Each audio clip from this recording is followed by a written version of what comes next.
बिहार चुनाव में सीएम धामी की जबरदस्त डिमांड देखने को मिली। सीएम धामी 30 अक्टूबर को प्रचार के लिए वहां जाएंगे और मोतिहारी जिले में सीएम 2 जनसभा को संबोधित करेंगे। कल्याणपुर में सीएम की पहली जनसभा होगी, साथ ही हरिसिद्ध विधानसभा में उनकी दूसरी जनसभा होगी। तो दूसरी बार बिहार चुनाव प्रचार पर जाएंगे सीएम धामी। इस वक्त की बड़ी खबर आपको बता रहे हैं, जहां बिहार चुनाव में सीएम धामी की जबरदस्त डिमांड देखने को मिल रही है। सीएम धामी 30 अक्टूबर को प्रचार के लिए वहां जाने वाले हैं। 2 जगह वो जनसभा को संबोधित करेंगे। मोतिहारी जिले के ये दोनों जगह है जहां पे वो जनसभा को संबोधित करने वाले हैं। पहला कल्याणपुर में, जहां सीएम की पहली जनसभा होगी, और दूसरा हरिसिद्ध में, जहां पे सीएम की दूसरी जनसभा होगी, जहां वो लोगों को संबोधित करेंगे। तो ये बड़ी खबर बिहार चुनाव को लेकर सभी पार्टियों ने अपना प्रचार प्रसार शुरू कर दिया है। इसी बीच सीएम धामी भी 30 अक्टूबर को प्रचार के लिए मोतिहारी जिले में 2 जगह जनसभा को संबोधित करेंगे। एक कल्याणपुर,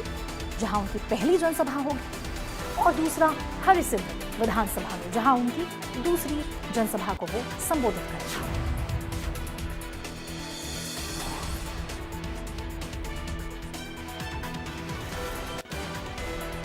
शुभम हमारे संवाददाता इस खबर पर ज्यादा जानकारी के साथ जुड़ गए हैं। शुभम, तो बिहार में जिस तरह से अब सीएम का होने वाला है प्रचार प्रसार, क्या रहने वाला है उनका पूरा कार्यक्रम? जी बिल्कुल, निश्चित तौर पर हम देखें तो देश भर में जो है बिहार चुनाव को लेकर काफी ज्यादा सरगर्मियां हैं, और चुनाव प्रचार को लेकर जो है दोनों ही पार्टियां और सभी पार्टियों के जो स्टार प्रचारक है वो लगातार वहां पहुंच रहे हैं। और मुख्यमंत्री पुष्कर सिंह धामी की बात करें तो एक युवा नेता के तौर पर वो सामने आए हैं, और एक युवा मुख्यमंत्री के तौर पर जो है केंद्र में भी उनकी एक अच्छी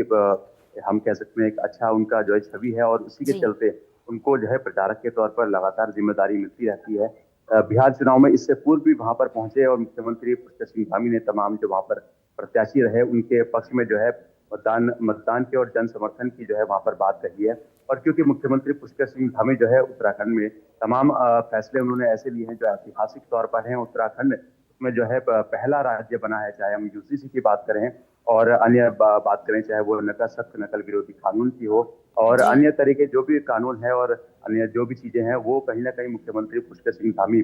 बिहार में भी इसको जो है इसको दोहराते हैं लगातार, और जनसभा में इस बात का जो है विश्वास दिलाते हैं कि अगर जो है गठबंधन की बीजेपी की सरकार आती है वहां पर, तो निश्चित तौर पर ऐसे में वहां पर एक अच्छी जो है सरकार आएगी जो आगे विकास का कार्य करेगी, और निश्चित तौर पर एक अच्छे जो है बिहार के लोगों के लिए बढ़िया फैसले लिए जाएंगे, और आगे जो है बिहार निश्चित तौर पर तरक्की की सीढ़ियां चलेगा। तो एक युवा मुख्यमंत्री के तौर पर जो उनकी पहचान है और जो उनके लगातार डिमांड बढ़ती जा रही है, तो हम देख रहे हैं कि अब बिहार चुनाव में एक बार का दौरा करने के बाद फिर से उनको ये जिम्मेदारी मिली है, और 30 अक्टूबर का ये जो समय निर्धारित किया गया है, तो निश्चित तौर पर 30 अक्टूबर को हम वहां देख सकते हैं कि मुख्यमंत्री पुष्कर सिंह धामी बिहार चुनाव में पहुंचकर इन बातों को कहेंगे, और क्या कुछ चुनावी धार को जो है और ज्यादा जो है तेज करेंगे, और क्या कुछ इसका प्रभाव लोगों पर पड़ता है, ये सब बातें भी देखने वाली है। जी, तो शुभम, ये दूसरा दौरा होने वाला है सीएम का, तो क्या इस दौरान वो किसी प्रकार की योजना या फिर किसी प्रकार की घोषणा भी कर सकते हैं?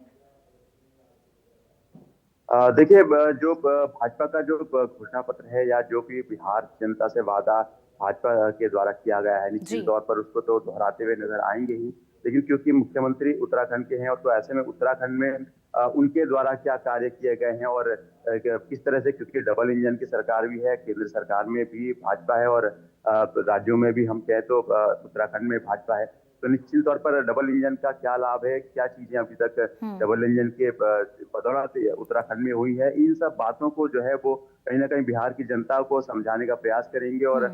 बताने का प्रयास करेंगे अपनी जनसभा के माध्यम से कि अगर डबल इंजन सरकार बनती है उसके क्या लाभ हैं, और क्या बिहार की जनता को उससे क्या लाभ हो सकता है, या उनकी आर्थिकी की बात करें, चाहे विकास की बात करें, चाहे नौकरियों की बात करें, हम तमाम चीजें ऐसी है जो कि निश्चित तौर पर बिहार में होनी चाहिए। और नतीजे आगे क्या रहेंगे, जनता पर कितना प्रभाव पड़ेगा, ये तो सब देखने वाली बात होगी। लेकिन फिलहाल जो है चुनावी प्रचार अपने चरम पर चल रहा है, और मुख्यमंत्री पुष्कर सिंह धामी की सहभागिता में लगातार देखी जा रही है। अब 30 अक्टूबर को भी देखना होगा कि किस तरह से मुख्यमंत्री वहां प्रचार करते हैं और क्या कुछ चीजें अपने संबोधन में वो वहां पर कहते हैं।